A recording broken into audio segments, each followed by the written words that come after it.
Jean-Michel Martin, je suis concessionnaire automobile ici dans la région bruxelloise avec 3 concessions de la famille BMW Mini et 3 de la famille Jaguar Land Rover. J'ai commencé par des courses automobiles et je roulais pour BMW et donc c'est suite à ça que je suis devenu concessionnaire.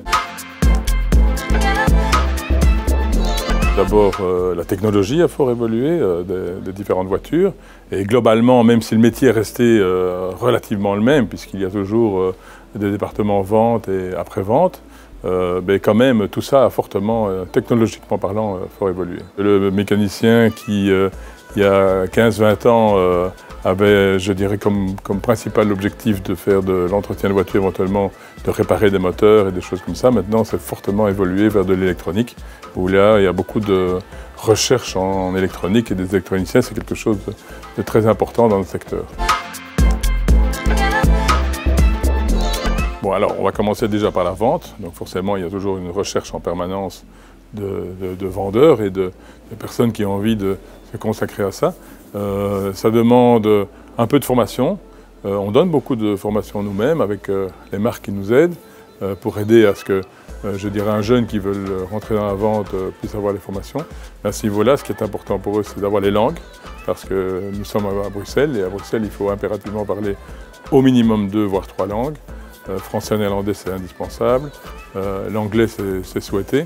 Et donc, par rapport à ça, à partir du moment où quelqu'un est motivé et passionné par ce qu'il veut faire, passionné par le produit évidemment, mais passionné surtout par le fait de vouloir le vendre, eh bien, il y a des portes qui s'ouvrent un peu partout. Alors, on commence un petit peu au bas de l'échelle, forcément, mais par la suite, assez vite, on peut évoluer. Alors ça, c'est surtout pour la vente.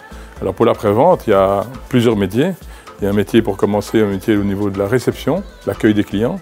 Là, de nouveau, les langues sont importantes et quand même un peu de connaissances techniques et du bon relationnel commercial, je dirais. Mais surtout, après, il y a les techniciens et tous les techniciens des ateliers. Ça va de stagiaires que nous prenons qui sont encore à l'école et qui doucement évoluent, mais jusqu'aux spécialistes en électronique. Il faut quand même avoir un feeling lorsqu'on engage quelqu'un. Il y a des gens qui ont tous les diplômes qu'il faut, qui ont sur papier tout ce qu'il faut pour être engagés.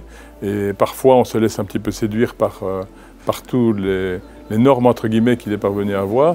Mais derrière ça, on se trompe parfois sur l'âme humaine et la vraie motivation.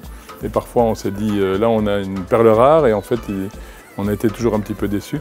Alors que dans d'autres cas, on a parfois pris un peu plus de risques sur des gens qui avaient peut-être un tout petit peu moins de diplôme, entre guillemets, ou tout au moins de brevets, mais qui par la suite ont montré de l'enthousiasme et ont été des grandes réussites.